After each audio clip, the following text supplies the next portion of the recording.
following presentation was given live in the John Hersey High School Theater on Monday, August 24th, 2026.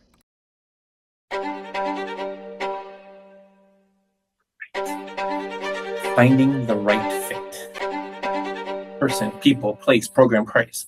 Person, people, place, program, price. Yeah, I'll help you with your Common App in 1 second. Finding the right fit. Everyone has their own fit, right? I think they got it.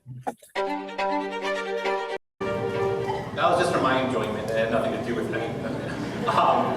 Thank you for coming, everybody, to our class of 2027 Senior Parent Night. How many of you are going through this for the first time as a parent? Yeah, so look around, you're not alone. It's usually the people who come to these. How many of you have gone through this before, at least once, and this is now the last time through? Anyone? So we have some repeat customers, which is great, and of course for every kid it's different. For everyone, they have to find their own fit. It can be easy to look around at what everyone else is doing and where everyone else is applying and where they are in the process and all that, and get overwhelmed. But hopefully you can focus on where your student is and what they need to do. And that's what hopefully will kind of help you with here tonight. So we're not going to watch it again. As a parent, you might remember your kids looking, something like this, or maybe you're one of those parents that put your kids in like a college shirt and made them pose for pictures, and like, oh, this will be so cute when they're old and they'll like go to Harvard and they'll have this picture from when they were like 7 or whatever, like posted from this side. Maybe you're like, I guess it's fun to dream, and like some parents, again, these are my kids, yeah. My oldest one in the middle with the Harvard shirt is a sophomore in high school now. He's not going to Harvard most likely, so, but that's okay. It's cool, right? It's fun when they're little, sometimes to do this and to dream and whatever, but what about now? Now they're a senior, right? They are a senior, they are 17, 18, they might be a legal adult. If you have an 18-year-old, if you've processed quite that yet, they're doing these adult things, they're making these adult decisions, possibly now the biggest one they've ever made in their life.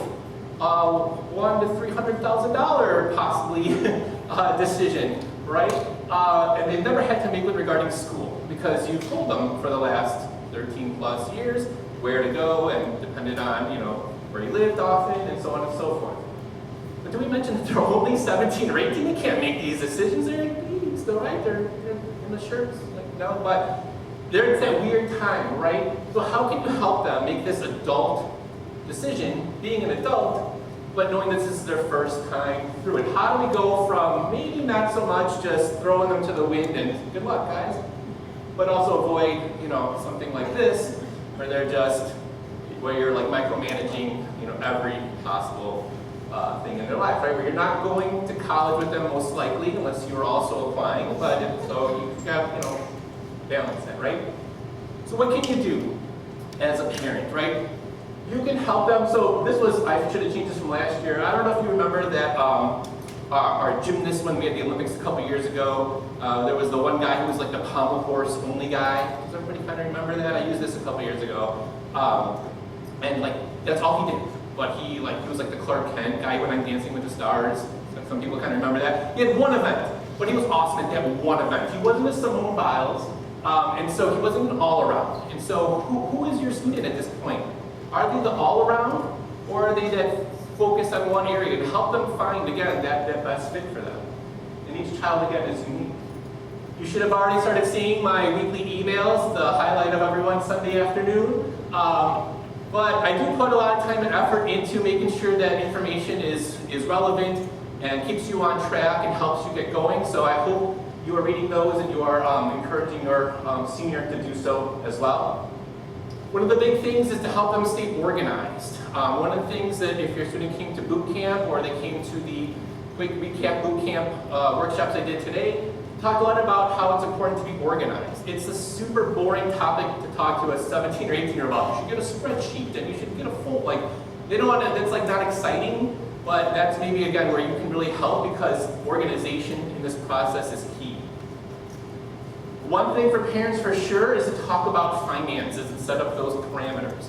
I know it's a tough decision to talk to your kid about how much money we have or don't have for college, but if you haven't been kind of looking at the budget, doing net price calculators for each of the schools on their list, you could end up in a situation where, with all good intentions, yeah, we'll figure it out, don't worry, we'll figure it out, that they apply to a bunch of places, are excited to get in, and then realize they can't afford to go to any of them, and you can't figure it out because you just can't financially, right?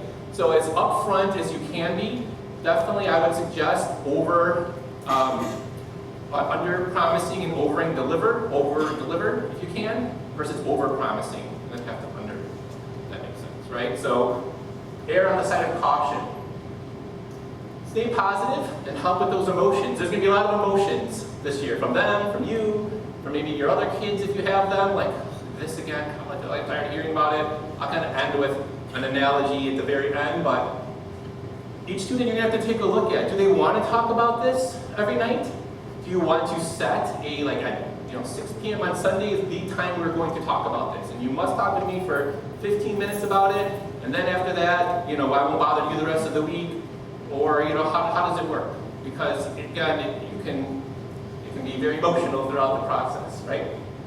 And ideally, you'll let this process be student-driven. Again, they are going to go on their own. This is their college application process.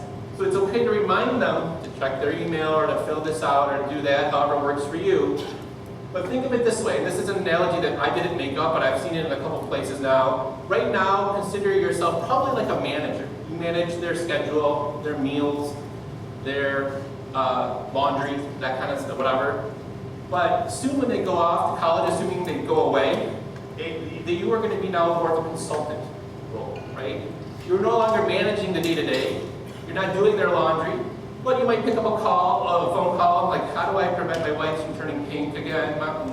You're consulting them versus managing the day-to-day. So if you can start transferring that responsibility to them more from now, it will make that transition a little bit easier.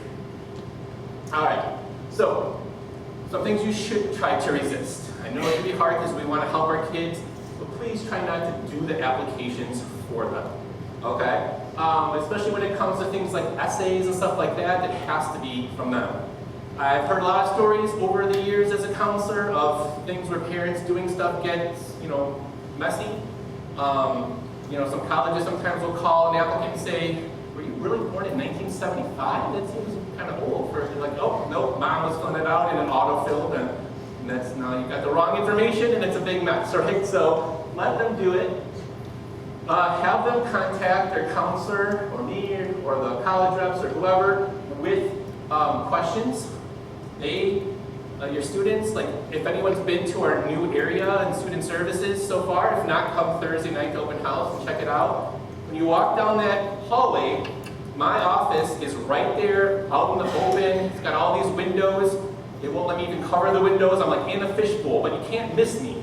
So I'm easy, you just walk by like I'm usually there, right? So if they have a question, they're already walking past me. It's so much easier for them to just come by and talk to me than to ask you to find an email, to email me, to wait for me to respond. So again, put those, because in college, again, you can't do that. So give them the encouragement to reach out with the questions themselves. I use in boot camp we did like a true or false sort of thing, but I hear this all the time too, that sometimes parents end up being the keeper of all the logins and the passwords and the lists. Hey, I have a question about my, Harper application. Okay, log into the account. Oh, I don't know my login. Let me text my mom for it. Okay? Or, where are you applying to school? Where's your list? Oh, I don't know. Dad's got it on his computer. Like, no, they got to have that stuff. They should know what they're doing, how to get to it, and then they can ask their questions. So again, there's a difference between helping them stay organized and again, managing everything for them. And so we want them to be college, career, and life ready when they walk out the door, and that's definitely a big part of it as well. I will tell you on a kind of side note, when it comes to the college side, if colleges see, too much, not none, but too much parent communication, everything's coming from the parents asking all the questions, the parents talking at college fairs, the parents doing everything, and they don't ever hear from the student. If it comes to where they're trying to admit your student and they, need some extra information, they're not going to know the student, they're going to know you. to give your student the chance to make themselves. All right, so tomorrow and Wednesday, we'll be talking with all the seniors out of their English class, first in here for a while, then they'll break off. We'll talk about the timeline, college reps, upcoming events. They will set up their college application manager through Schoollinks. Schoollinks is, as they will find out, and if you have students who were a senior last year, it's the same process as last year, Schoollinks is the way that they will have transcripts sent, letters of rec from teachers, letters of rec from counselors, all that kind of stuff in one spot. The district does not have parent Schoollink accounts. You might get messages from like me or their counselor through Schoollinks, but you don't have an account. But you don't really need one because it's mostly for messages, and we encourage you to sit with your student and look at all the stuff together. But just so you know, we're going to set that up with them this week. Tonight, I'm going to spend a good amount of time, as well as the next couple days, showing you the college application guide. If you haven't seen it already, I've been sending it in those emails, encouraging people to bookmark it, but if you haven't had a chance to dive in, I'm going to tell you why it's so important that you know about this resource. We're going to have them review their transcript and talk about letters of rec. I will share whatever slides with all of you, as always, afterwards, but their presentation's slightly different because they have some tasks that they need to complete to make this all work. All right, so here is the general timeline, a general senior year timeline for this year. So right now, our focus for the next couple of months are the college applications. And I will send these slides all to you as well, so if you want to take pictures, you can. If you want to take notes, you can, but don't feel like you need a picture of every single slide, because I will send them to you. So our goal, again, is to get the applications. November 1st is kind of our key deadline. There are some that are earlier, there are some that are later, but it's kind of the big deadline that we tell students to focus on. The FAFSA will open up on October 1st, and that is a high school graduation requirement. We're not going to get into that tonight. We'll talk about our financial aid night that's coming up in a couple weeks. And so that will be more information about this financial aid specifically at that night.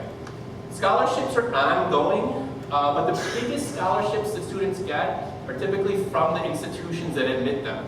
So we want to make sure that they get their applications in well for admission on time before the scholarship deadline for their best chance of scholarship money from the schools themselves. After that, we do have local scholarships and other things like that come in throughout the year. The majority of them come in like second semester. So scholarships is always happening, but it really happens a lot more later in the year. We have a whole, again, I'll show you on our college app guide where you can find scholarship information. The tough part about the process is that admissions, and this arrow can probably even come over here. Some schools they have like a week or two turnaround. So there might be students who already have heard back or will hear back in September, and there are people who will be waiting until May, or if they're waitlisted, June, July. It's a long process. So when I said before, help manage those emotions, it's a roller coaster of emotions, right? We're freaking out about getting the apps in, and then we're waiting to hear if we get in or not, and then we get in, but we don't know if it's what the cost is going to be, so now we're waiting for that. Then we get the financial aid package back, and now we're not sure if that works. It's like it goes on, right? So it's something to kind of be mindful of throughout the year. Not for everyone, but again, for some. And then those award letters, that's the financial aid package. That will tell you what the costs are going to be directly, and they can come in at any point, in January, February through May. And May 1st is typically when students have to make that final decision. So I kind of mentioned a lot of that stuff now. The focus is on the applications. Some of the earliest deadlines are October 15th. I don't want to repeat too much. This is a graph from Schoollinks from last year of our class of 2026 for the month of October. So as I said, most applications are due November 1st. This is like a tricky thing to kind of get through to everyone. So you have until the deadline to submit, okay? So submitting on September 1st, if it's a November 1st early action, doesn't give you any benefit. They're not going to review till typically after November 1st.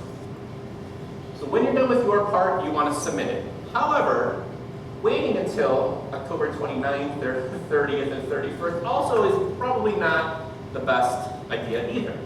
So we don't want you to rush, but we don't want you to wait for the last second. So somewhere in that sweet spot maybe of like in here, like would be good for them to kind of focus on, right? So again, this is where if you're helping them get organized, okay, this is a November 1st deadline, let's make your deadline October 23rd, just to be sure, just so we're not rushing, give us some, wiggle room, so on and so forth. Again, because a lot can happen at the end here. November 1st, I believe, is a Sunday this year. So if students do have last minute panic questions, the day before and the day of are weekends. So like I'm not working, the colleges aren't working. So you don't, again, want to wait for the last second if there's a problem. So in trying to find that sweet spot of not waiting till the last second, but also not rushing. You might have seen some communication from me, or like at the beginning of the year, to hold on, to not submit just yet, because we want to make sure that they have all the information. Students are still dropping classes even though there shouldn't be, or they're trying to change classes, or things are getting updated. Summer classes should be good to go, but there's still some movement and some things happening, and so we don't want to send out transcripts that aren't ready yet, so they won't go out until after Labor Day. It's a district-wide thing. I'll talk about college rep visits. Again, these are the professionals who read your students' applications, and so if they're especially coming to visit here, or if you have a specific question, you're going to want to touch base with them first before you fire off that application. So we have essay opportunities, have the essays checked. So all these things we want to make sure are good to go before they're submitted. As I mentioned, FAFSA is a requirement. It's a law. You'll see me always link the law when I send it so that no one gets mad at me or starts arguing with me. I use my slogan, before you feast FAFSA. So ideally, soon as October 1st, but if you definitely by Thanksgiving, you'll want to try to have that in. They don't have to have submitted their college applications first before they do the FAFSA, and vice versa. They don't have to have the FAFSA done before they submit their college apps. It will all link up in the back end eventually. So speaking of that, we have coming up in a couple weeks over at Prospect High School. Please make note, do not come here on September 17th. Prospect High School, 7 o'clock p.m. we will have Mark Anderson, you may or may not know, as he's actually a Hersey parent, he may or may not be in this room right now, who will he's given this presentation for like a decade or something like that. So super knowledgeable person. We'll do the English version, and then if you need it or know someone who needs it in Spanish, we will have someone from the Illinois Student Assistance Commission give that presentation. Same time, same place at Prospect. So that will be a great way to get really important information about the financial aid process. So we're not going to talk really any more about it tonight. We will come back on the 17th over to Prospect. And what a time. All right, second semester is really more deadlines, scholarships, reviewing those letters as they come in. If the student hasn't, I get a question a lot, should we visit the college before we apply? Ideally, that would be great so that you know if it's going to be a place you would consider, your student would consider. But sometimes it's hard, it's far away, it's expensive, you're busy. So you can always apply before you visit, but I would highly recommend not enrolling until the student visits. Just like you most likely would not buy a car just by looking at it on Zillow or whatever, you would probably not have your student pick a college just by looking at it on the website. You want to go there in person. So you can wait till they're admitted to visit, or you can go before if you don't want to spend the time and effort to fill out the application, but definitely make sure you do visits. If the student's admitted, many colleges have special admitted student visit dates, where they're gonna meet other students who potentially might go there, who would be their classmates, and you might get some more inside information as an admitted student. So even if you have visited, if your student has visited already, once they get admitted, they still might want to go back for some of those different types of visits, if that makes sense. All right. There's a lot of things to keep track of. As I was telling the students at boot camp, like you you might apply through the Common App, so that's one website with one login and one password. But if you apply to 10 schools in the Common App, you are really filling out 10 applications. And every time you hit submit on each of those 10 applications, you will get an email from the college, the student will get an email from the college to create a portal with another username and another password. So you'll have your Common App username and password. Then you'll have 10 different colleges' usernames and passwords. You want to check all those things, right? So encouraging them to keep track of those things, see is that something missing? Has there been a decision in there? Like, keep checking those regularly because, again, it's ongoing. At the very end, you're going to want to put that deposit down by May 1st to have your spot, and then withdraw the other apps, and of course, we'll talk more about that later. All right, so where do you begin with all of this? And this is where I'm going to try something a little bit different this year. And I'm going to really kind of dive into our great resource called the College Application Guide. So, this is a website, and if you want to check your email, the link should be there. If you want to try to QR code it, you can. If you want to just watch, that works too. But basically, this is a website that has everything you and your student could need. When we started this 5-ish years ago, maybe 5 or 6 years ago, wasn't my very first year or two, but this is my 8th year here now. I was getting 500 emails, what's our class size, what's this, what's whatever, and so let's just put it all in one spot, and then you can access it 24/7, you know, and not have to wait for a response.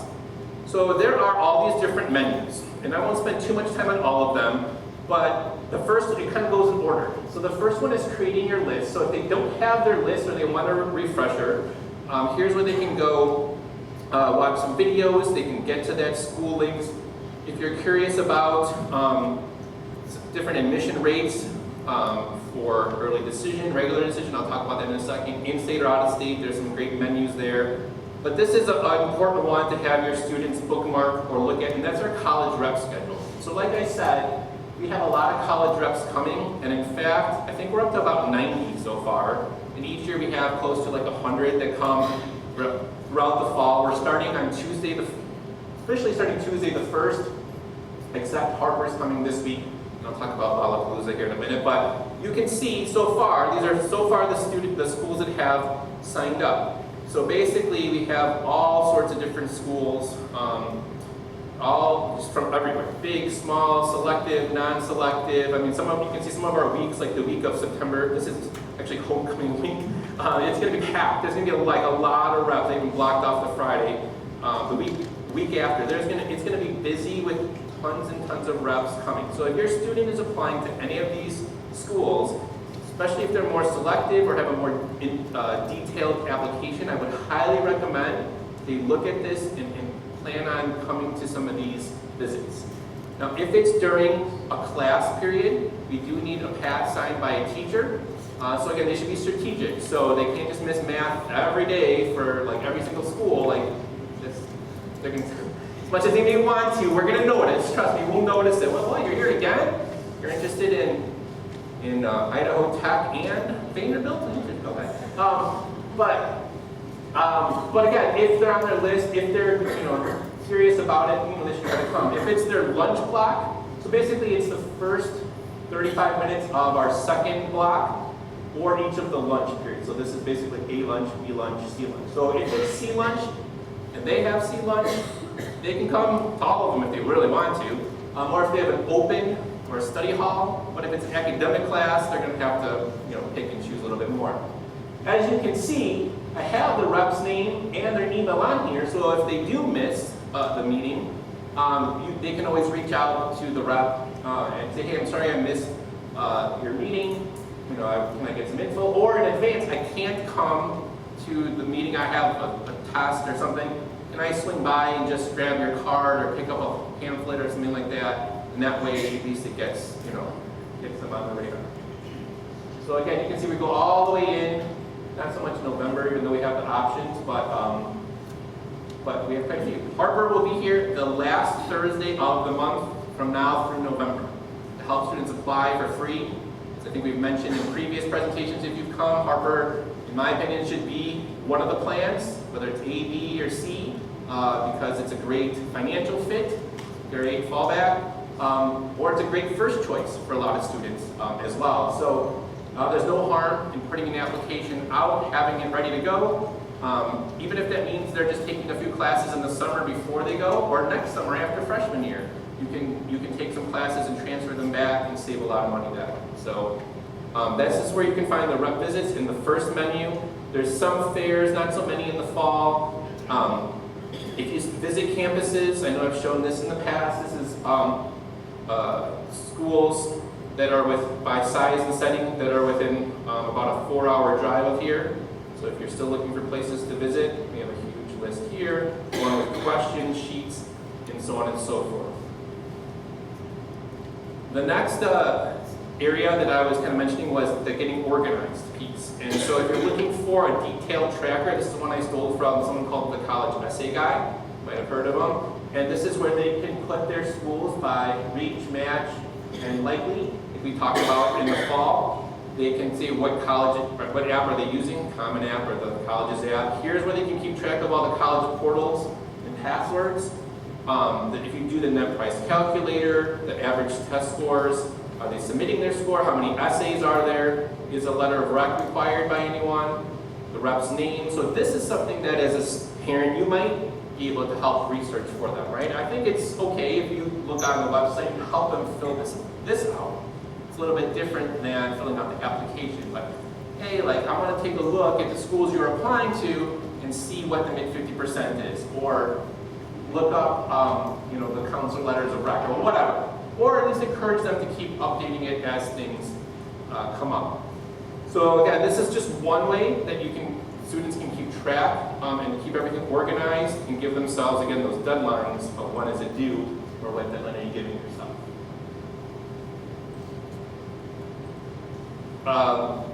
Where to start is another great area where it has some important definitions, including our timeline and some different apps that they might apply on. But I want to just focus on this admission plans one a little bit, because this often confuses students and parents.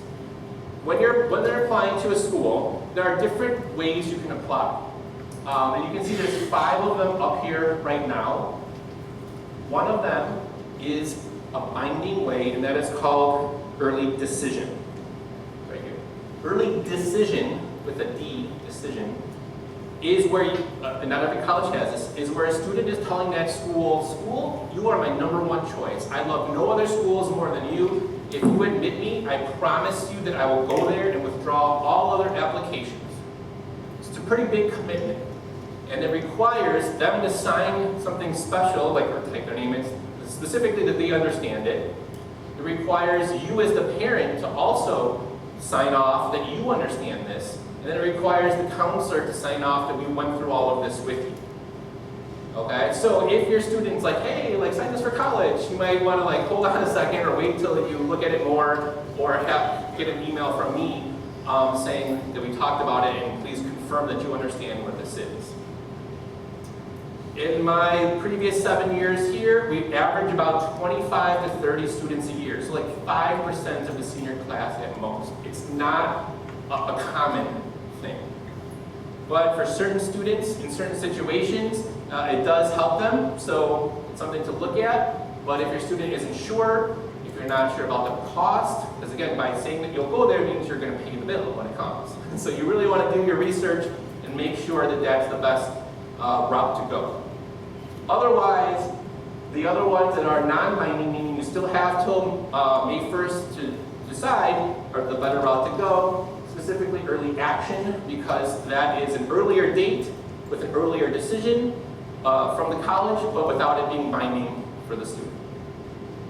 So as the students are filling out their applications, by putting these ways to apply in, it also triggers the deadline, and it lets teachers and counselor know when they should submit stuff on their behalf as well. So we're going to really stress, and you'll see in emails and things, please, please, please put the way you're applying in there so that we know when it's due and so that you know when it's due. Because every year we say this, and then someone will add a school on October 31st, and all of a sudden they need a letter of rec from someone, or they need their transcript by the next day, and they're like, oh, can you send it due tomorrow? It's like, well, now it's the weekend. And so, again, planning in advance is really, really important in a way.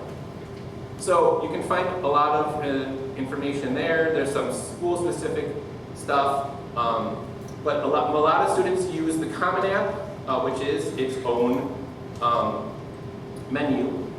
And we have all sorts of resources here for students to help. We have a bunch of ones that I've compiled. I've also made quite a few videos myself, handouts and sorts of things that walk students through how to do it. So if they're like, how do I do my courses and grades? Or I just added this one a week or two ago, some tips on the honors and activities and experience section. You can handle watching me talk through more videos. Like, they usually are pretty like screenshot, here's what's happening, walk through, and that should help you with it. Also linked is this thing called Fast Facts, which is also over here. And this is where I'm going to suggest that students have this whole guide, but especially this tab open next to their Common App. Because as they're going through, they're going to be asked the date of entry, the class size, do we class rank? No. When's the graduation date? May 15th, if you haven't marked yours early, because it's a Saturday. So, mark it down. We have weighted GPA rank. Our scale is A through F. We don't give pluses and minuses. Why do we put that on here? Because in the Common App, if they have to type in all of their classes, they have the option for that. So we spell it out. There's no final grade. So if the student got an A first semester and a C second semester, they can't put final grade B. That's not a thing. Like, it's not on the transcript. You can't make that up. So you have to put it exactly like it shows it. I get every year, I know I got a 99%. Can I put A+? No, you can't. Our grade still doesn't work like that. My son's high school has pluses and minuses, and it is a different grading scale. And so it does make a difference at his school, but here it doesn't. So you have to put it right. We are on semesters, even though we call it a block. It's not a technical block. I'm not going to get into it, just trust me. And some other tips and things about certain specific courses, all this kind of stuff. And so again, that's why I was stressing to students not to submit until this was updated, because if you put the wrong answer, you might have to go back and correct the reps and all this stuff. So just again, it should be good to go now. So I would have that open. So again, a lot of those were questions I would get emailed at like 2 in the morning on like a Friday. They're working on the Common App, like what? I'm like, just go to the guide and it's there. I'm not going to look at the school links one right now because it's basically the info we're going to go over with students the next 2 days, but if they miss it or whatever, they can go back to it. Essays are just some general tips in old or previous panels that we've had and things like that. I'll talk about Essay Palooza in a minute. Recommendations are what we're going to go over with students tomorrow and Wednesday as well. This is a timeline we put together for them in order to give our staff enough time. We basically ask them for a month in advance. Staff here do not get comp time or extra pay or like vacation days or something to write letters of rec. If they're writing a letter of rec, they're either writing it during their lunch or their personal time at home or their weekends or whatever that out of the goodness of their heart.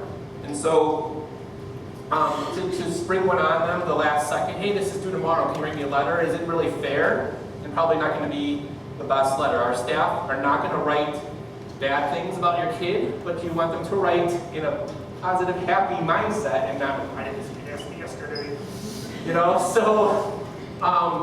So that's why we put these out here. And some teachers get 20, 30, 40 requests, and they may not be able to say yes to everyone. And so giving them enough time if they're like, sorry, I can't, to find someone else. And so for teachers, if you see a teacher letter of rec as a requirement on their application, it needs to be someone who taught them in the classroom. So it's like, oh, my soccer coach is also a teacher. That's great, but if they weren't your teacher in class, you can't have your soccer coach be the teacher recommender, if that makes sense. And so for teachers, they're going to ask the teacher, they're going to make sure they need one. Not all colleges need one.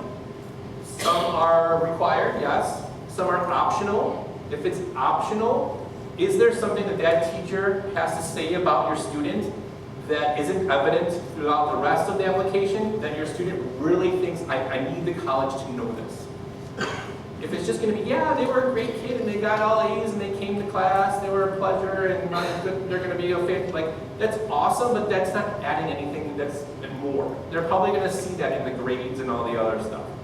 So if it's optional, ideally they're only asking if it's something like, you really need to hear this story about me. Hopefully that makes sense. Do not panic. Optional is optional. So if it says that there's only one or two, one optional, two optional, three optional, that's more to ease panic students and parents. So, all right, fine, you can submit some. Then to be like a secret, like we really want them. Trust me, if they wanted them, they would ask you. So optional, again, is optional. Now, if they have a coach or a boss or someone else, that would be an other recommender, other recommender, and that will be done a different way as well. But if a teacher asks them, says yes, we do have a not so fancy form. It's just a Google form here. They can file, make a copy, and fill out and give to the teacher. We've experimented with other ways, but to get it to that person hasn't worked so well. So for counselors, again, if they need one from a counselor, there will be another similar brag sheet that they will get, and we haven't loaded them all yet because we want to talk to them first.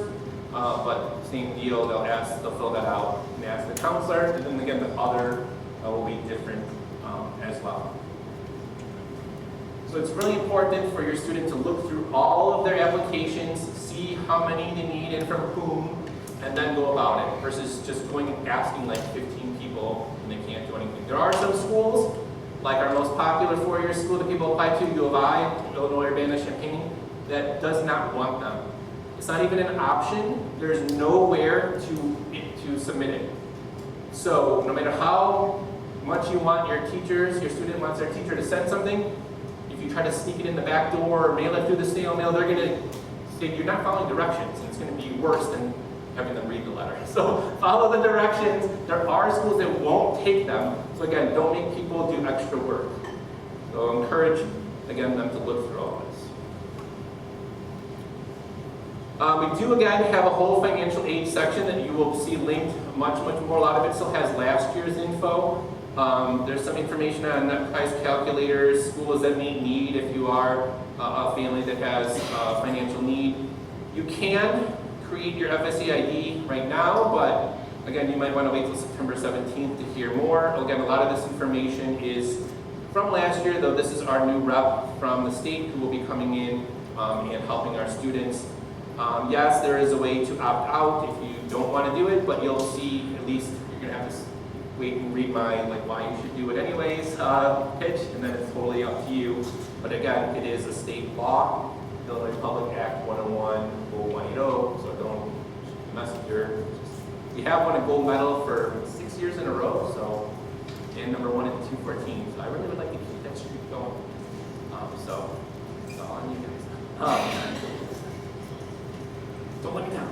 All right, so I don't want, last one that I'll kind of go through really, so there's Harper information. If your family qualifies for fee waivers, there's information. If your student needs ever do an interview or resume, there's stuff there. Transcript information we're going to talk to them about, but I just want to show you lastly really the scholarship one. So again, those are the 3 areas that you'll see scholarships from the college, local, and national. We usually do presentations in end of the first semester, into second semester for students.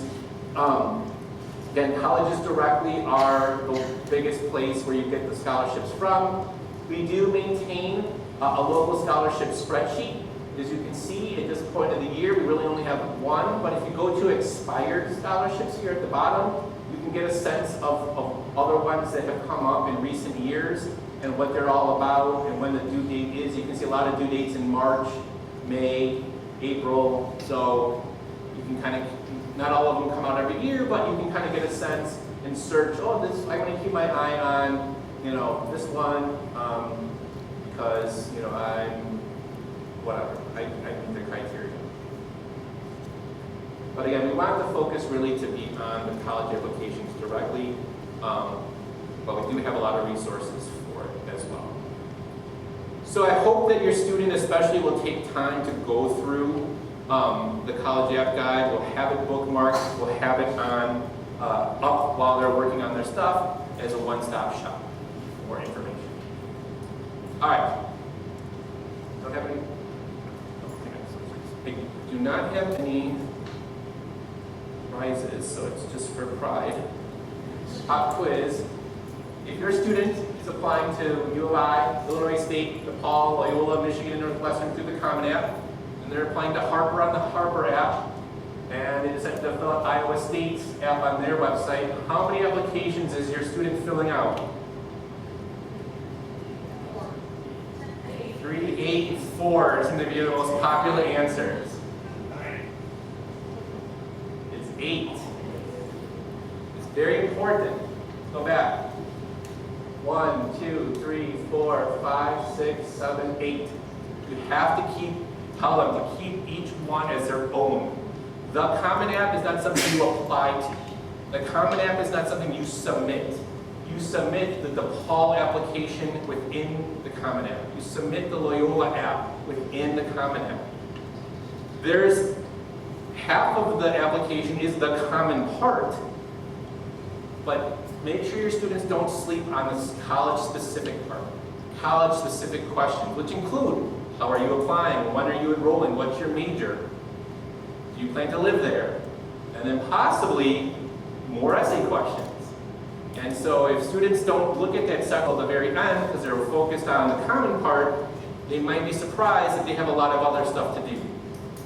And if there's other essays, those are often essays that are looked at even more than the general Common App one, because they want to know if this student's a good fit for their school and the major at that school. So sometimes our students, they started their Common App essay in May when all the English teachers started it with them. They worked on it over the summer. Maybe they had it looked at by a rep at boot camp. And now that's 2 months, 3 months, 4 months. They've been working on it for 4 or 5 months, and then they spend 4 or 5 days on the more important one. So make sure, again, as you help them organize, add stuff, look at it, treat it as however many colleges is how many applications. Very, very important. All of you said 8.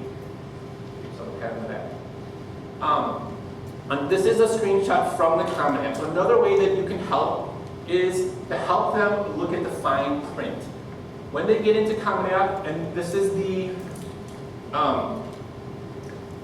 My Colleges section. They're going to add all their colleges, and under each college, there's the first link is called College Information. Under here, you will see the deadlines to apply, the cost to submit it, important links to their website, and then there could be all sorts of information down here below. This is an example. You might not be able to see where you're at from Illinois, but U of I says once you submit your application, which is due early action November 1st, with it, you will receive an email, students, within 2 to 3 days with instructions on how to submit the self-reported academic record in your My Illini portal. What does that mean? Means that they have to go to that portal that I said that they're all going to have to create, and they're going to have to type in all their courses and grades from freshman year, sophomore year, junior year, by semester into the My Illini portal. Now they might say, they just did that in the Common App, courses and grades. Great, Illinois doesn't want it from there. They want it in their own portal. So they got to do it again. And they have until 11:59 p.m. Central Time on November 7th to do that, to still be considered early action. So your student hits submit on Common App, they get confetti, it says, hey, congratulations, you applied to college, woohoo! You may not be done. You may not be done. There may be something else they have to do to have it be complete. So again, not every college is like this, but there are some colleges that do have a lot of fine print, certain major specific things, deadline specific things. So really encourage them to read through that and then keep checking those follow-up emails. You know, if they're like, I hit submit, I'm good, I'll see you in a few weeks, they could be missing something important. So again, one way you can help is to read that fine print for them. Okay. As we get close to wrapping up here, remember it's their job as a student to create a list of good fits, to get organized and ready to apply, to know what parts are required, to check the application guide for those common questions, that they know how to request, how everything is sent for them, which again we're going to talk about with them the next couple days, and then make sure that everything was sent. What's really nice about schoolings, when a transcript is sent, when a letter of rec is sent, they can see exactly when it was sent and if the college received it and downloaded it. So they don't need to go back to the teacher and like, hey, did you submit my letter of rec yet? Like they can look in their own schoolings account and see that. They can't see the letter, but they can see the date and that it was submitted and if the college got it as well. So if the college is like, hey, we still need your transcript, they can say, no, you got it on this date, and they can follow up that way. So that's their responsibility to kind of check through that stuff. All right, really quickly, what else do you need to know? That you have me as a resource, and your students do. Again, they walk by probably every day more than once, so tell them to swing by and ask me questions.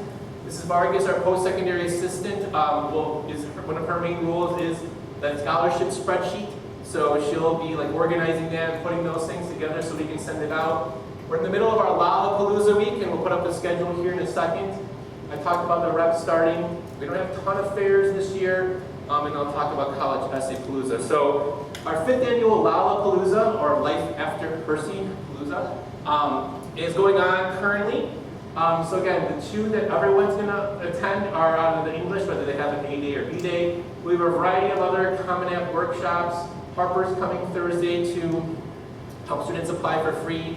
If you have a student who's not sure about college, they might be thinking military, maybe enlisting, maybe college, maybe ROTC scholarship to pay for college, service academy.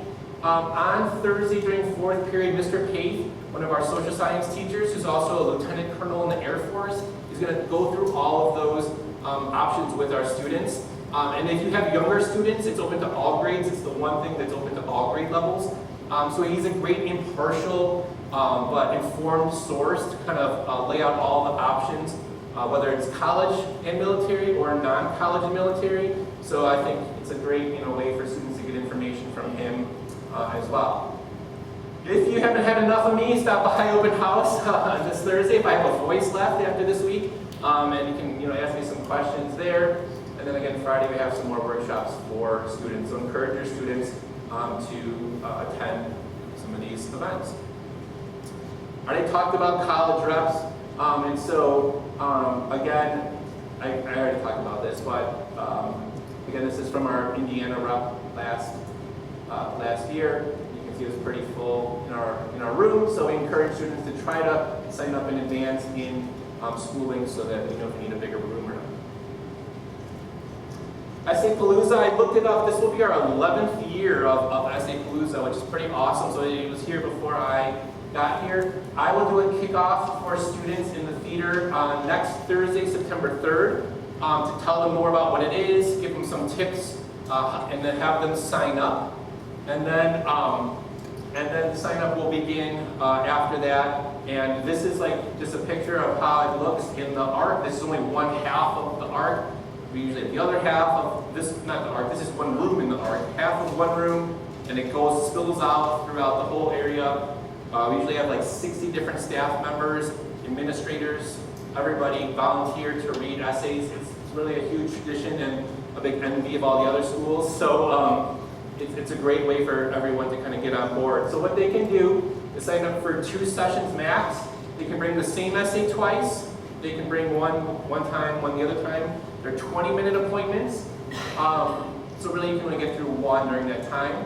Again, they cover 4 Tuesdays, so they might want to do the first Tuesday and the 3rd, or the 2nd and the 4th, or whatever. They're not going to do the same day, unless they're doing 2 different essays. So we added afternoon slots in the last couple of years for students who can't get here before school or have 0-hour class or things like that. So usually we make it work out where everyone who signs up is able to have their essay read. And it's a great, again, way to have staff members all contribute and help out. And so encourage your student to be ready for these days, because it always pains me when someone's like, oh, I don't have my draft yet, can you cancel? I'm like, is there gonna be any more? I'm like, no, we just planned like 8 sessions of this, like, try to be ready. You can't redo all of them.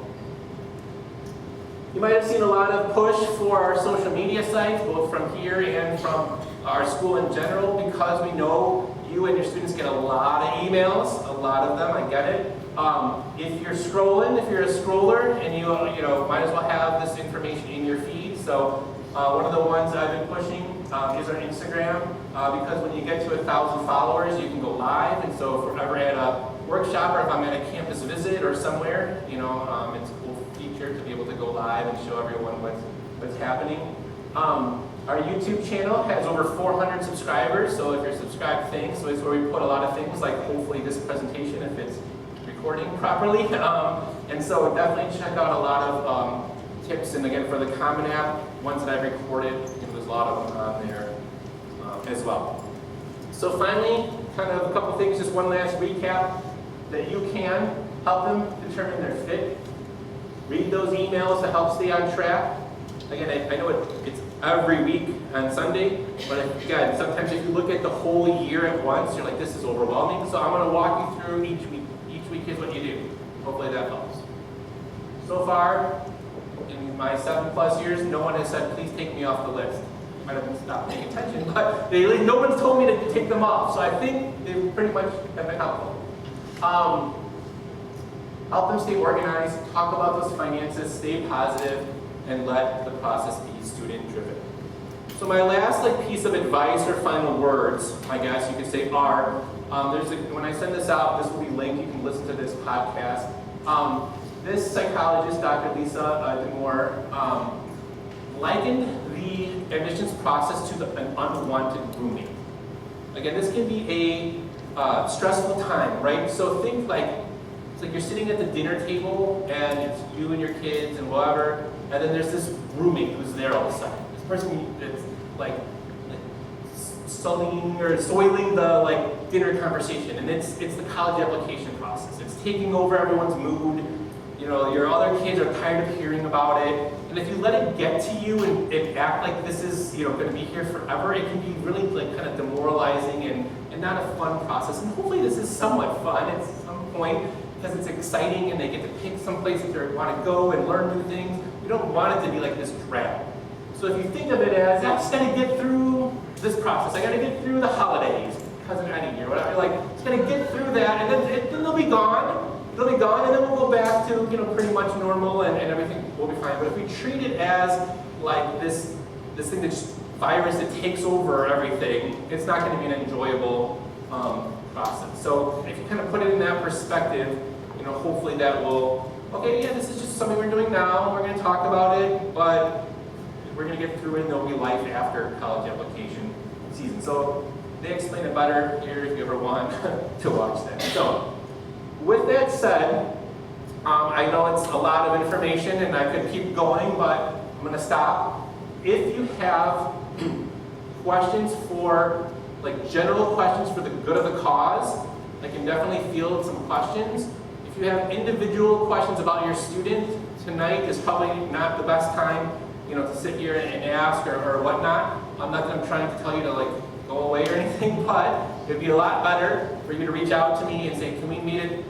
Plus, I would like your student to be a part of the conversation. That's ideal. So find a time where you can come into school, or we can have a phone call or a Zoom or something and talk more specifically, where I can give you more of my time, attention, privacy than in the middle of the theater, and so on and so forth. So again, I am available to meet with not just the students, but parents as well. So please don't hesitate to reach out. This week, probably not. You saw our schedule, but going forward, for sure. So does anybody have any questions that they think might be for the good of the cause? Yeah? I'm not sure I understand the purpose of the college visits. Is it for a student to learn about college, or to... So when the reps come here? Yeah. They get stickers and kinds of No, right. So big question. So why should students go to those college rep visits? So when they go, that person is a couple things. They're the expert on that school. So So if the kid has a question about how to fill out this question, how does housing work, how does scholarships work, when will I get my financial aid package, what does this major look like, they're the experts on that school. They might also be, and often are, the person who will read that application and be part of the decision-making process. So if that rep knows your student, and they're on the bubble or on the fence, and they're in a committee, and they're like, what do we do with the student? The rep might say, I know them, they came and talked to me at Hersey, they're really into our school, and they can help advocate even more so by knowing them. Some schools, not all, but some do track demonstrated interest. So they track how interested are these students in the school. And they will make a note in their file that this person came and showed interest. So there's a lot of reasons. For some schools, it's like, this application's easy. I have a 3.0. That's all I need. I don't really have any, then you don't need to go. But for some schools, what are you looking for in the essay? Your test optional. Like, should I submit this score or not? Does it hurt me, or do you have a no harm policy? They are the experts on that school, and oftentimes I get questions from parents or students really specific about a college. The college app guide that I have doesn't have specifics about specific schools. It's very general, right?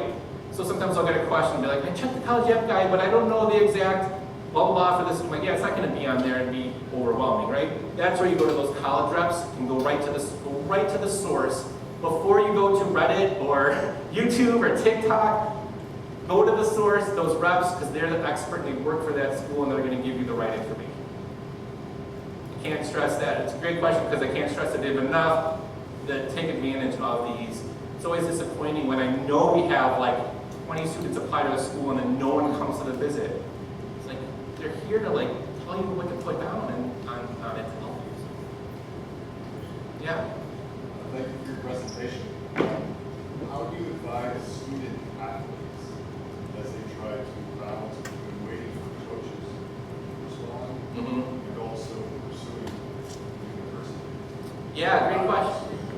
Great question. Yeah, how do we advise athletes who are waiting for coaches and stuff? So no matter what, whether they've been offered 3 years ago and everyone knows it, or they're still in the process, they still have to apply and be admitted to the school. That doesn't matter who you are, you still have to fill out the application, submit it, and be admitted to the school academically. If it's I would always, have options, right? So if there's schools that you might want to go to but maybe not play, then fill out this application so that you have them for academics. If it's a school where you're hoping that the coach or the athletic program will support them through the process, usually those coaches, kind of know what the timelines are. So when I mentioned that 25 to 30 students a year apply early decision, a lot of times those are athletes who have been recruited and their coach is telling them to apply early so that they can get everything through. So it kind of depends on the situation and the sport. One thing I will say is if your student has never mentioned to their counselor that they are an athlete, they haven't created an NCAA eligibility account or any of that stuff, they're late. Because we have found students who tell us last second and they don't have the right classes to be academically eligible. So a coach can recruit them all they want and say we want you on the team, but if they don't meet the requirements, they're not going to compete. So definitely make sure they do those things. If you're not aware, another site that hopefully you are aware of, besides the application guide, is our Post-Secondary Success Center site, our main site. And you can see upcoming events, but if you scroll down below to special populations, we do have a whole NCAA site. We have our recruitment guide that we put together with timelines. We have the NCAA one. We have a link to the eligibility center. So we have a lot of resources there. If students are looking internationally, if they have 504 or IEPs, all sorts of different groups, we have resources, so definitely check out our website. So I don't know, hopefully that someone answered your question, but it would, you don't want to be left in March with no athletic offers and no college apps, submitted either. So you got to kind of give yourself a contingency plan for some other schools and work with the coach to figure out how the application works. Just clarify, your student is going for early decision. Maybe he's Yeah, they need to meet before they submit it. They need to meet with me so I can give them a spiel of what they should have looked at, and then I summarize that and send it to the parent. And then if the parent says, "Yep, we agree," then the counselor will sign when it's their part, and we know everyone's on board. Because what we don't want is students and families signing stuff, submitting it, getting admitted, and they're like, "Oh, I don't want to go here. I changed my mind," and then everyone kind of reneges or tries to renege. Nobody can force your student to go there, but if you get a lot of students backing out, future Hersey students are gonna just be, they're gonna be like, that school doesn't like explain it right, like we're not taking any more Hersey students, and that's not really fair. Yeah. So restricted early action is only at a few schools, like Notre Dame is a popular one, and so on. Yeah, Stanford. Restrictive early action is basically, you don't have to go here if we admit you, but we're not going to read your application if you apply early decision somewhere else, because if you get in, you're going to go there, and you're not going to come here, so why would we waste our time like reading your application? So restrictive early action is just a way to basically apply early action and still get an early decision without it being binding, but they put that kind of caveat on it where like you can't apply early decision anywhere else. Yeah. Each school, they have some fine print on some stuff, but yeah, anything that's going to be binding elsewhere typically, they won't allow, because then they're like, why would we waste our time reading your application? You apply early decision to Northwestern and get in, you're not coming to Notre Dame, so I'm not going to spend our... They've literally said that, we're not going to waste our time reading this app if the kid's not going to come here. All right, well, thank you so much for coming. Have a great night. Be in touch. Read those emails on Sunday. And best of luck to you and your student during your senior year.